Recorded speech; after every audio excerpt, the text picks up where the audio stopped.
Shalom jemaat Tuhan, selamat datang di ibadah online GKKD Bogor. Mari siapkan diri kita untuk beribadah dengan sikap yang terbaik supaya tetap fokus dan khusyuk. Tidak dengan posisi berbaring atau sambil makan.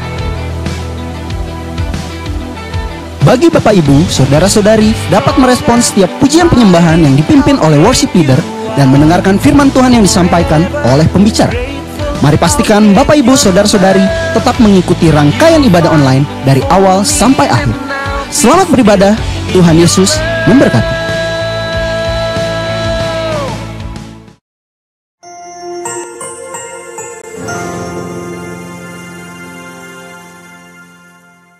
Shalom, selamat pagi, selamat hari Minggu. Kembali lagi dalam ibadah online. Sungguh saya percaya ada antusias dan sukacita di setiap rumah-rumah. Dan kita mau nyatakan bahwa Tuhanlah yang terbesar dan mulia. Haleluya.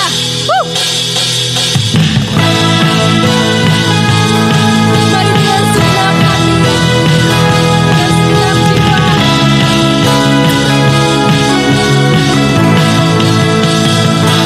Segenap hati aku memuji, segenap jiwa aku bernyanyi, karena Roh-Mu ada dalamku, Tuhan. Telah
Sebab Yesuslah kekuatan kita. Amin.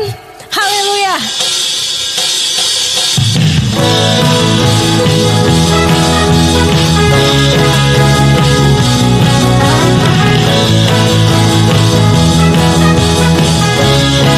Sama-sama nyatakan. Yesus, kau kekuatan di hidupku.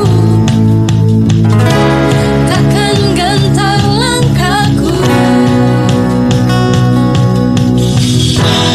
Angkat tanganku di saat ku jatuh. Kaulah sumber kuatku. Lembah yang dalam lewati, sebab Engkau sertaku.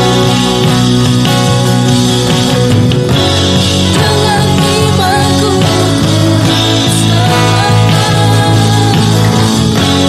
oleh kuasa Yesusku. Angkat tanganku, ku sorakan haleluya.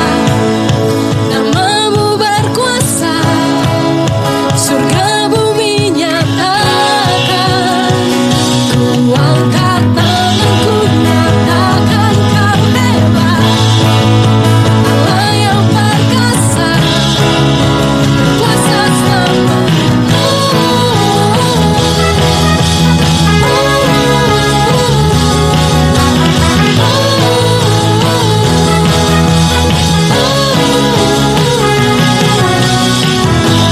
Yesus, kau kekuatan hidupku.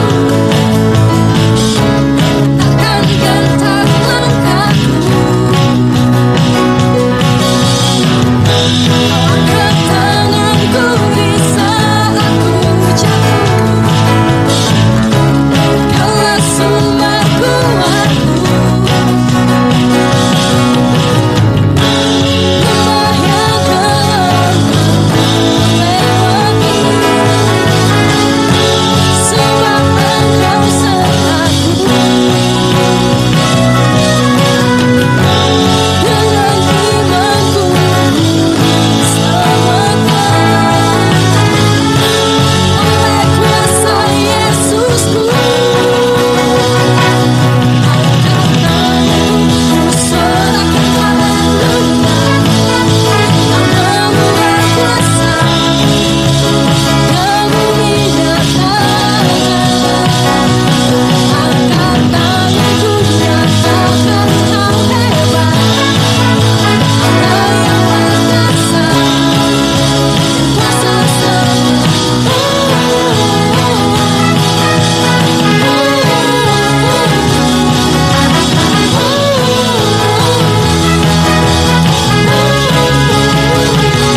Angkat tanganku, ku sorakan haleluya. Namamu berkuasa, surga bumi nyatakan. Ku angkat tanganku, nyatakan kau hebat. Allah yang perkasa, berkuasa selamanya. Angkat tanganku, ku sorakan haleluya. Namamu berkuasa, surga bumi nyatakan. Angkat tanganku, nyatakan kau hebat. Allah yang perkasa, kuasa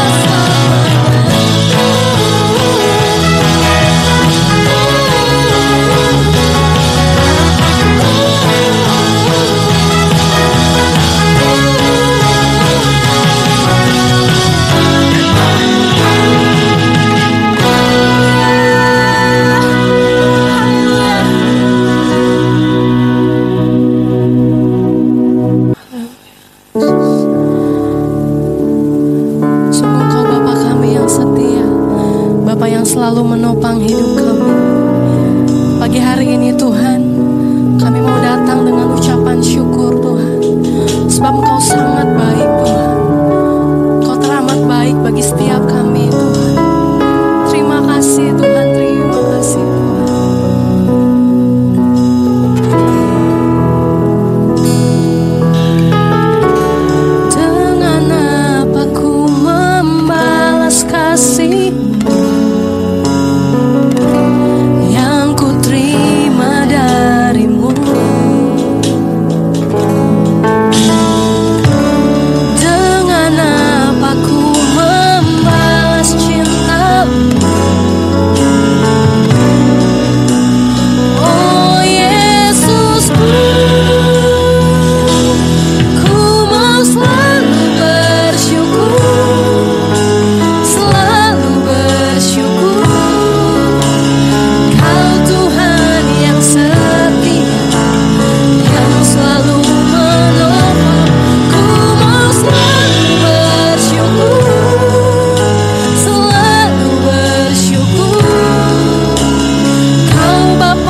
selalu bersyukur, selalu bersyukur. Kau Tuhan yang setia, yang selalu menopang.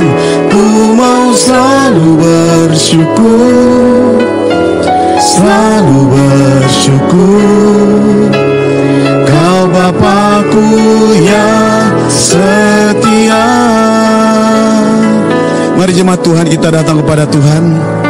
Di pagi ini kita mau mendengar kebenaran firman Tuhan. Mari kita tundukkan kepala, kita berdoa. Bapa, terima kasih pagi ini kami boleh menyembah, memuji Tuhan, menikmati hadirat-Mu, menikmati kebaikan-Mu, dan kami beribadah kepadamu Tuhan. Kami mau mendengar kebenaran firman-Mu. Kami haus akan Engkau. Roh Kudus, tolong kami untuk kami boleh menangkap seluruh kebenaran firman-Mu. Beri kami hati yang haus, beri kami telinga yang peka untuk mendengar apa yang menjadi kerinduan hati-Mu, untuk kami boleh melakukan firman-Mu, menjadi pelaku-pelaku firman yang hidup seperti yang Kau mau. Dan pikiran kami serahkan kepada Tuhan. Kuasai, kendalikan semuanya Tuhan oleh kuasa-Mu, oleh anugerah-Mu. Urapi hamba-Mu biar hanya nama Yesus yang ditinggikan juga ketika firman-Mu disampaikan. Kuasa-Mu yang dahsyat ada di tengah-tengah kami. Di dalam nama Yesus, setiap kita yang siap dengar firman Tuhan sama-sama katakan amin. Shalom, selamat pagi Bapak Ibu Saudaraku. Di pagi ini kita mau belajar satu kebenaran firman Tuhan, yaitu pola pikir kerajaan Allah. Berbicara tentang pola pikir kerajaan Allah, berarti ada pola pikir yang lain yang ada di tengah-tengah dunia. Jadi kalau kita anak-anak Tuhan tidak menangkap ada satu pola yang berbeda dengan dunia, bisa jadi kita akan terbawa kepada satu perilaku sikap seperti dunia kalau kita menangkap pola pikir dunia. Karena apa yang menjadi sesuatu yang ada dalam pikiran kita, sesuatu yang dipikiran itu akan menjadi satu tindakan. Nah, kalau tindakan itu terus kita lakukan, perbuatan itu kita lakukan terus, itu menjadi satu kebiasaan, itu menjadi habit, dan lama-lama itu menjadi karakter, dan kita dikenal dengan perbuatan itu. Dan saya percaya ujungnya adalah itu menentukan masa depan kita, apakah menjadi baik atau kurang baik atau biasa-biasa saja. Karena itu saudaraku, firman Tuhan katakan dalam Filipi 4 ayat 8, dikatakan begini, jadi akhirnya saudara-saudara, semua yang benar, semua yang mulia, semua yang adil, semua yang suci, semua yang manis, semua yang sedap didengar, semua yang disebut kebajikan dan patut dipuji, pikirkanlah semuanya itu. Di ayat ini dikatakan pikirkanlah semuanya itu. Artinya itu adalah satu kesatuan yang gak bisa dipisahkan. Karena berbicara tentang kebenaran, itu berbicara tentang aspek rasionalnya kita. Dalam beragama itu kita harus juga menambahkan pengetahuan kita. Menjadi anak-anak Tuhan berpikirnya logis, wajar. Alkitab itu harus diterjemahkan juga bukan hanya dengan roh kita saja, akal budi kita pun harus menangkapnya dengan benar, sehingga kita memahaminya dan melakukannya seperti yang dikatakan oleh firman Tuhan itu.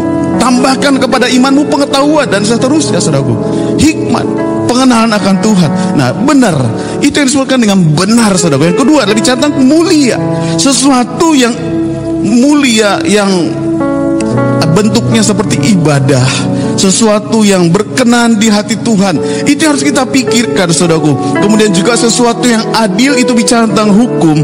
Bagaimana kita memiliki satu value atau nilai bahwa hukum bernegara, hukum dalam bermasyarakat, hukum kekerajaan Allah, kita harus menghidupi itu dengan benar. Belum lagi bicara tentang kesucian atau kemurnian. Kesucian itu berbicara tentang satu gaya hidup yang saleh. Saleh dalam perilaku, saleh dalam perbuatan, saleh dalam seluruh aspek kehidupannya. Bicara tentang apa lagi, saudaraku? Manis. Manis itu bicara tentang estetika, satu tatanan yang baik, satu keadaan di mana ada satu keindahan hubungan kasih, keindahan satu tempat atau rumah kita, menata hidup kita, bagaimana kita memiliki satu estetika yang baik, dan itu menjadi sesuatu yang enak dilihat, enak didengar, enak boleh dinikmati oleh semua orang. Karena hidup kita adalah seperti surat yang terbuka yang bisa dibaca oleh semua orang. Dan dikatakan disebut dengan kebajikan. Kebajikan tentang apa, saudara? Tentang moral, etika hidup kita. Kita punya value sebagai anak-anak Tuhan. Kita memikirkan ini satu yang kudus atau tidak kudus. Satu kehidupan yang menjadi kehidupan yang bertanggung jawab, saudaraku. Kehidupan yang bertanggung jawab bukan hanya sekedar tanggung jawab untuk diri sendiri, tapi untuk semua hal yang dipercayakan. Memiliki kita rasa satu respect kepada orang lain, menghormati orang lain. Dan juga, saudaraku, ada satu sikap hati yang mau diajar, saudaraku, tunduk dan taat. Nah, yang terakhir dikatakan patut dipuji, berbicara tentang apa?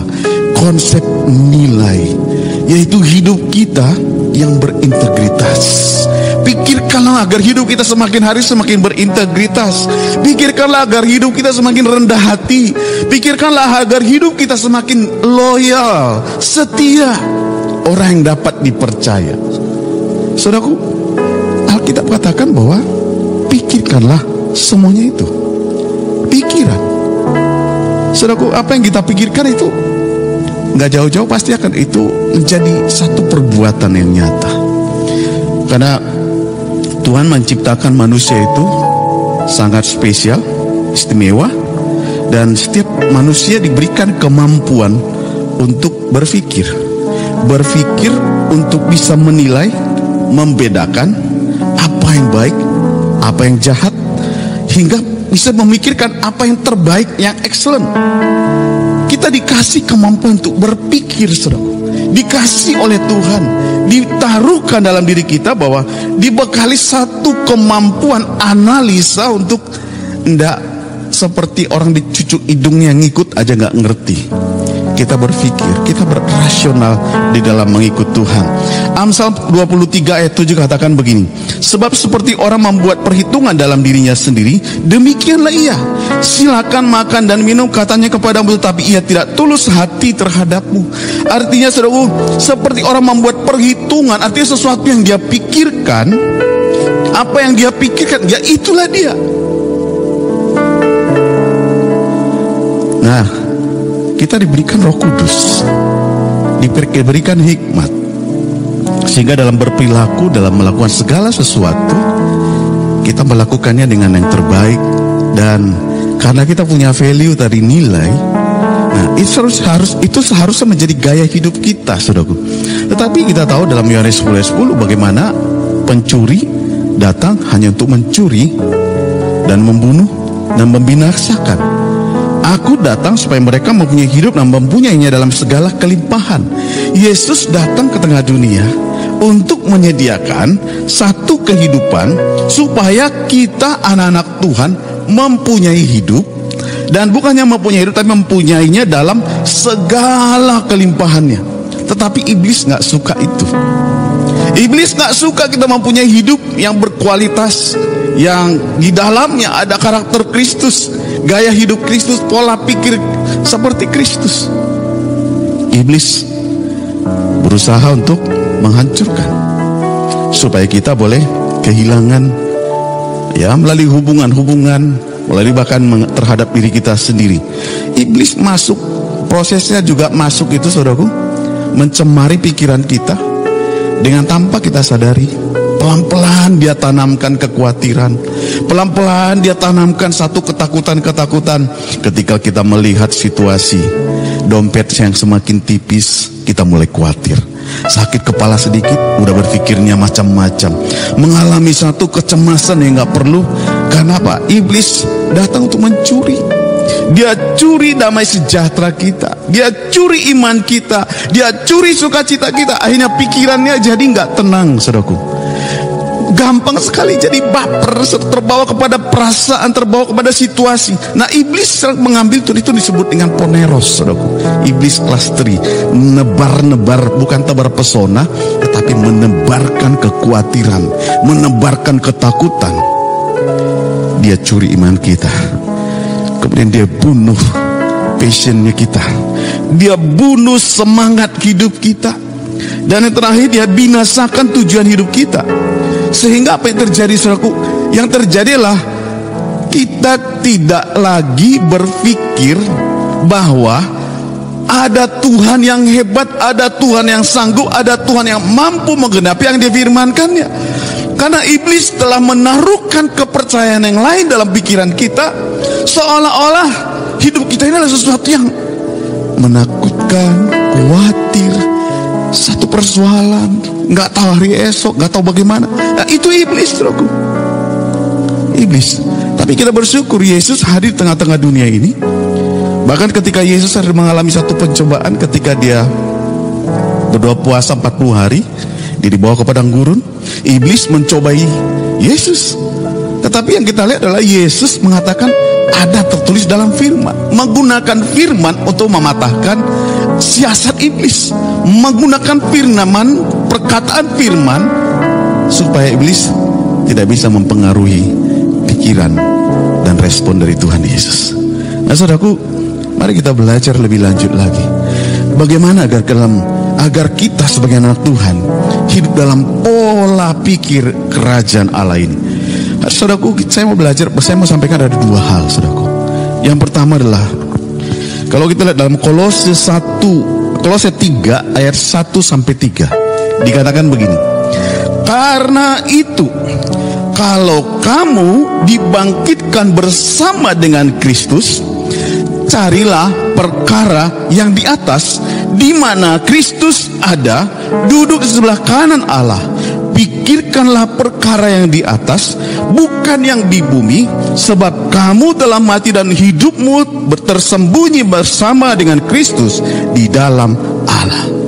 Yang pertama, kita mengerti bahwa kita harus menyadari bahwa kita itu, saya telah dibangkitkan bersama dengan Kristus.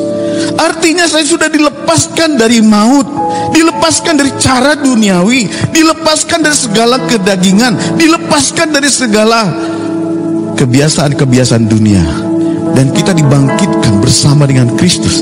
Dan dikatakan oleh Kolose 3 ini, dia dikatakan di situ, kalau kamu dibangkitkan bersama dengan Kristus, carilah perkara yang di atas, di mana Kristus ada.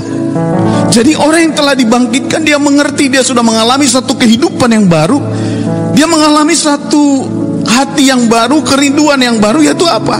Kerinduan kepada Tuhan, kerinduan untuk bersekutu dengan Tuhan. Dan dikatakan ayat 2, pikirkanlah perkara yang di atas, bukan yang di bumi. Artinya, saudaraku, seseorang yang setelah mengalami bangkit bersama dengan Kristus, dia mengambil keputusan, aku mau memikirkan perkara yang di atas. Aku memikirkan apa yang berkenan kepada Tuhan. Dalam bekerja, dalam usaha, dalam apapun dalam seluruh hidupku, aku mau melakukannya karena Tuhan, agar nama Tuhan dipermuliakan, agar nama Tuhan ditinggikan, agar melalui hidup saya nama Yesus ditinggikan.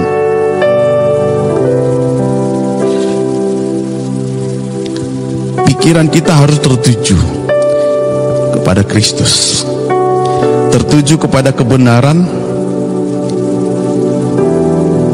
Dan dalam perjalanan hidup kita, kalaupun kita mengalami proses up and down, naik turun, karena kita juga masih manusia biasa, bisa terpengaruh perasaan pikiran kita.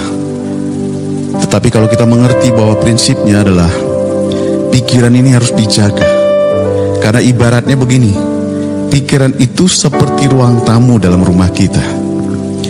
Kira-kira Bapak Ibu, boleh gak sembarangan orang masuk ke ruang tamumu? Pasti kita tidak mengizinkan sembarangan. Kita harus pastikan orang yang masuk ke ruang tamu kita adalah orang yang kita kenal. Artinya dalam menerima satu informasi pun, supaya pikiran kita tidak menjadi pikiran yang salah dalam meresponi apapun, pastikan bahwa sesuatu yang masuk dan kita terima itu adalah pikiran atau hal-hal yang memenuhi pikiran kita adalah pikiran-pikiran yang baik, sesuatu pernyataan yang baik, informasi yang baik, perkataan apa yang benar. Kita tidak mau mengizinkan hal-hal yang tidak kudus. Amin. Hal-hal yang najis, kebencian, kemarahan, kekhawatiran, ketakutan, apalagi saudaraku. Kita tidak izinkan itu karena apa? Karena kita mau mengontrol, mengendalikan supaya jangan sampai pikiran kita dicemari oleh hal-hal duniawi ini. Makanya Alkitab tadi katakan, firman Tuhan, pikirkanlah semuanya itu. Pikirkan kebenaran firman, pikirkan apa yang menyenangkan hati Tuhan. Saudara, kalau kita lihat dalam Roma 12 ayat 2, janganlah kamu menjadi serupa dengan dunia. Paulus mengatakan itu, saudaraku. Rasul Paulus mengatakan, janganlah kamu menjadi serupa dengan dunia ini, tetapi berubahlah oleh pembaharuan budimu, sehingga dapat membedakan manakah kehendak Allah, apa yang baik, apa yang berkenan kepada Allah, dan yang sempurna. Saudaraku, jangan menjadi serupa dengan dunia. Ada satu pola pikir yang baru yang kita harus terima. Artinya harus berubah oleh pembaharuan budi. Melalui apa, saudaraku? Proses firman Tuhan kita baca, kita renungkan, kita bersekutu dengan saudara seiman, bersekutu di dalam doa pribadi kita bersama dengan Tuhan. Kita diajar, hati kita diajar, pikiran kita dipenuhi dengan pikiran Kristus, yaitu firman yang hidup memenuhi hidup kita.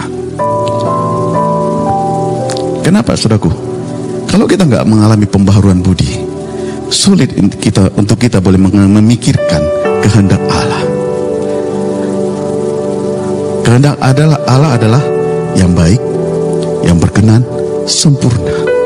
Jangan hanya sekedar baik, jangan puas dengan hanya berkenan, tetapi sampai kepada satu keadaan sempurna. Artinya Tuhan katakan, engkau adalah hambaku yang baik dan setia. Engkau telah melakukan kebenaran dengan segenap hati, seperti yang Tuhan mau, berkenan kepada Tuhan. Poin yang pertama, saudaraku, kita harus memenuhi hati kita dengan satu kebenaran firman Tuhan. Dikatakan, saya telah dibangkitkan bersama dengan Kristus. Hidupku bukannya aku lagi, melainkan Kristus yang hidup di dalamku. Yesus yang hidup di dalamku, Dia yang memerintah menjadi Tuhan dalam hidupku. Dia menjadi juru selamatku, kebenaranku, Allahku yang kupercayai. Dan yang kedua, saudaraku, kalau kita lihat dalam Filipi 4 ayat 8 tadi, akhirnya saudara-saudara pikirkan, disebutkan di situ begitu banyaknya poin-poinnya, saudaraku. Semua yang benar, semua yang mulia. Arti intinya adalah pikirkanlah semuanya itu. Maknanya begini, saudaraku. Mari isi dan penuhi pikiranmu dengan kebenaran firman Tuhan. Penuhi, isi. Karena apa, saudaraku? Setelah kita lahir baru, kita mengalami satu proses namanya pengudusan. Dalam proses pengudusan ini, kita membawa warisan tabiat dosa. Kita juga membawa, apalagi bertobatnya sudah dewasa, atau bahkan mungkin ada yang bertobat di usia tertentu, kita sudah punya pengalaman-pengalaman yang macam-macam, sehingga kita juga mengalami satu pengudusan. Pengudusan bukan hanya bicara tentang berbuat dosa, perbuatan cabul, zina, seperti, bukan hanya itu, tetapi yang dimaksudkan adalah agar pola pikir kita pun itu dikuduskan di dalam Kristus, sehingga kita memiliki satu gaya hidup yang baru, mengalami dilepas ke satu keadaan, yaitu tabiat dosa itu diselesaikan. Kita mengalami satu pembaharuan, sehingga kita mengalami apa yang baik, menyenangkan hati Tuhan. Saudara, kalau kita lihat di itu kan di ayat 8 tadi, kita lihat di ayat 4 ya, di ayat 4 itu dikatakan, bersukacitalah senantiasa di dalam Tuhan. Artinya di dalam kita memenuhi pikiran kita ini, mari kita membangun satu pola pikir yang baru, bahwa sukacitaku bukan karena dari dunia, tetapi aku senantiasa, dikatakan bersukacita senantiasa dalam Tuhan. Sekali lagi aku katakan, ada satu penekanan bahwa Tuhan mau kita bersukacita karena Tuhan. Tuhan mau bersukacita karena, kalau lihat faktanya, Paulus sendiri menulis ayat ini, saudaraku, dia sedang dipenjara, satu keadaan yang tidak enak, tidak nyaman, tetapi dia mengatakan tetap bersukacita. Bersukacita artinya mari isi hati pikiran kita dengan sukacita. Itu keputusanku. Sukacita karena Tuhan. Nah kemudian di ayat 5-nya dikatakan, hendaklah kebaikan hatimu diketahui semua orang. Tuhan sudah dekat. Itu kebaikan hati kita diketahui semua orang. Artinya apa sih, saudaraku? Pola pikir memenuhi pikiran bahwa saya ini harus menyatakan kebaikan. Kenapa? Karena saya anak Tuhan. Dan kalau dilihat di ayat tadi, Tuhan sudah dekat. Tuhan sudah dekat, karena itu biarlah setiap kita menjadi anak-anak Tuhan yang menyatakan kebaikan. Artinya adalah saya komit untuk menjadi orang yang menyatakan kebaikan. Kebaikan seperti apa? Contoh yang kita lihat dalam Lukas 6. Bagaimana Tuhan Yesus mengajarkan, kasihilah musuhmu, berbuat baiklah kepada orang yang membenci kamu, mintalah berkat bagi orang yang mengutuk kamu, berdoalah bagi orang yang mencaci kamu. Barang siapa menampar pipimu yang satu, berikan juga pipi kepadanya pipi yang lainnya. Barang siapa yang mengambil jubahmu, biarkan juga ia mengambil bajumu. Berilah kepada setiap orang yang meminta kepadamu, jangan meminta kembali kepada orang yang mengambil kepunyaanmu. Dan sebagaimana kamu dikehendaki supaya orang berbuat kepadamu, perbuatlah juga demikian kepada mereka. Artinya kebaikan kita itu tanpa syarat. Dan kita mau menyatakan kebaikan. Yang paling enak dan paling mudah itu ketika orang baik, kita baik. Oh, itu manusiawi banget, saudaraku.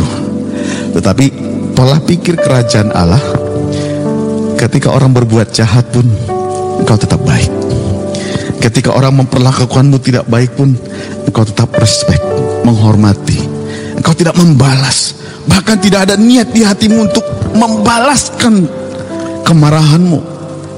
Karena engkau penuh dengan kemurahan hati, penuh dengan kebaikan. Dan juga dikatakan di ayat 6-nya, janganlah hendaknya kamu khawatir tentang apapun. Artinya adalah begini, mari kita memilih untuk tidak khawatir dengan melakukan apa? Berdoa. Nggak khawatir. Jadi ada informasi yang negatif, kita berdoa. Ada informasi yang membuat kita takut, kita bawa dalam doa. Itu menjadi satu kebiasaan yang baru dalam hidup kita. Karena janganlah kamu khawatir akan apa yang hendak kamu makan atau minum. Janganlah khawatir pula akan tubuhmu, akan apa yang hendak kamu pakai. Bukankah hidup itu lebih penting daripada makanan, dan tubuh itu lebih penting daripada pakaian? Bahkan ada ayat Alkitab katakan, asal ada makanan dan pakaian cukuplah. Cukup, saudaraku. Karena kita nggak khawatir tentang apapun. Dan yang terakhir dikatakan ayat yang ke-7-nya, damai sejahtera. Mari isi hati dan pikiran kita dengan damai sejahtera. Dikatakan mengejar damai sejahtera Allah, itulah sebagai sumber kedamaian hati dan pikiran. Kejar, saudaraku, kejarlah damai sejahtera. Kan dalam Yesaya 32 katakan begini, di mana ada kebenaran, di situ akan tumbuh damai sejahtera, dan akibat kebenaran ialah ketenangan dan ketentraman untuk selama-lamanya. Jadi kalau mengalami damai sejahtera, lakukanlah kebenaran, hiduplah dalam kebenaran, hidup dalam kebenaran firman Tuhan. Bahkan dalam Yesaya 48 katakan begini, ayat 18, sekiranya engkau memperhatikan perintah-perintahku, maka damai sejahteramu akan seperti sungai yang tidak pernah kering, dan kebahagiaanmu akan terus berlimpah seperti gelombang-gelombang laut yang tidak pernah berhenti. Mari lakukan kebenaran firman Tuhan. Pikirkan apa yang menyenangkan hati Tuhan. Lakukan firman Tuhan.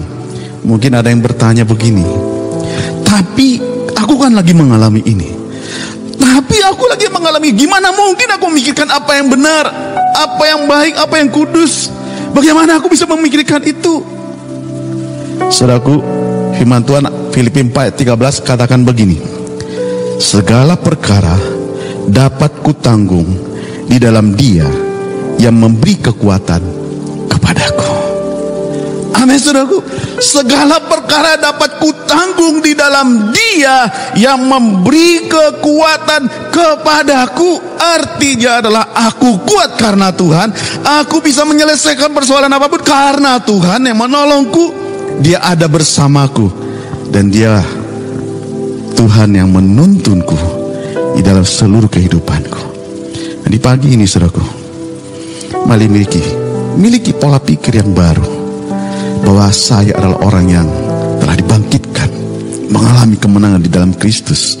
Dan juga saya mau memenuhi pikiranku dengan sukacita karena Tuhan, dengan damai sejahtera karena aku melakukan kebenaran, dengan segala hal yang baik.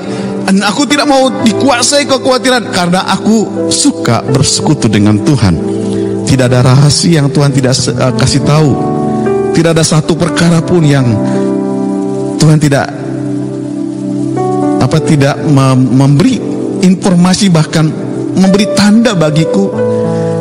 Segala sesuatu Tuhan berikan karena aku mau melekat. Aku mau dengar-dengaran dengan Tuhan.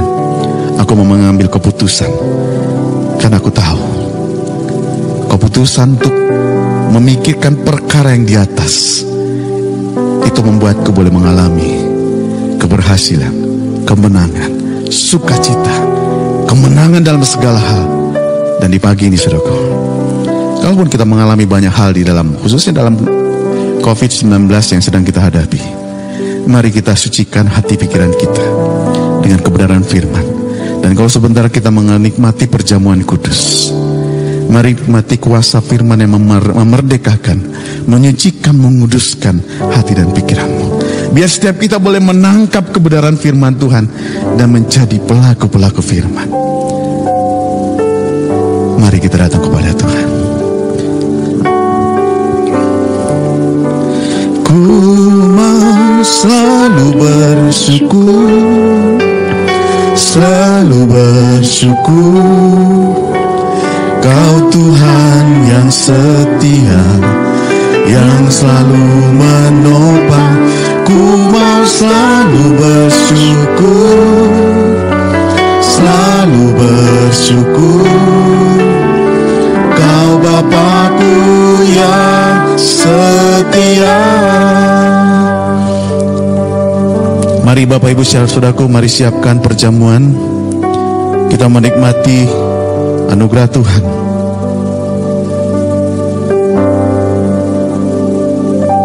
Mari angkat roti di tangan kananmu.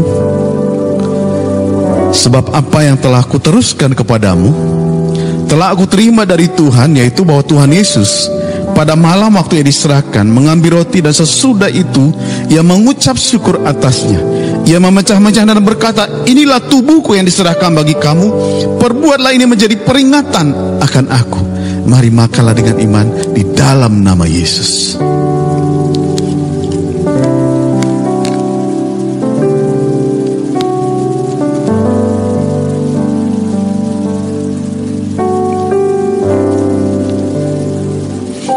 Demikian juga mengambil cawan sesudah makan lalu berkata, cawan ini adalah perjanjian baru yang dimeteraikan oleh darahku.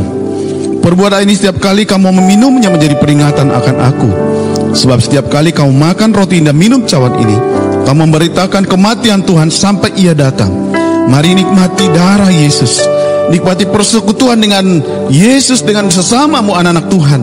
Ini menjadi peringatan untuk kita bahwa kita sedang menikmati tubuh Kristus. Kita menikmati darah Yesus. Mari minumlah dengan iman.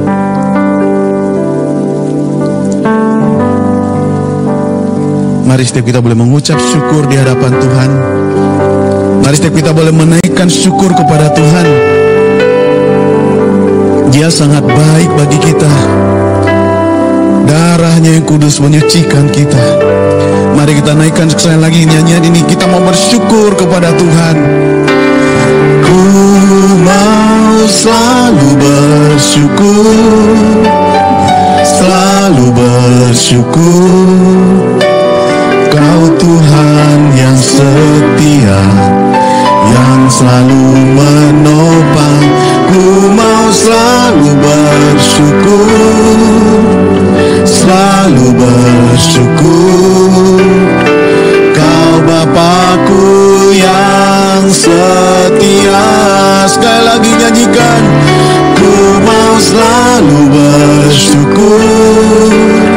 selalu bersyukur. Kau Tuhan yang setia, yang selalu menopang. Ku mau selalu bersyukur, selalu bersyukur. Kau Bapakku yang setia. Mari jemaat Tuhan, arahkan hati dan pikiranmu. Mari kedangkan tanganmu.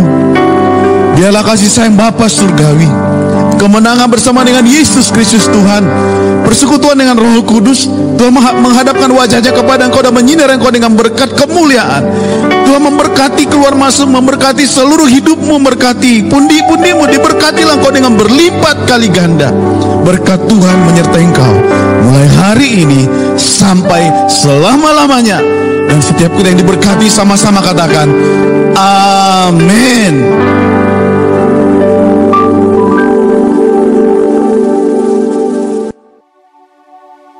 Demikian ibadah online GKKD Bogor untuk minggu ini.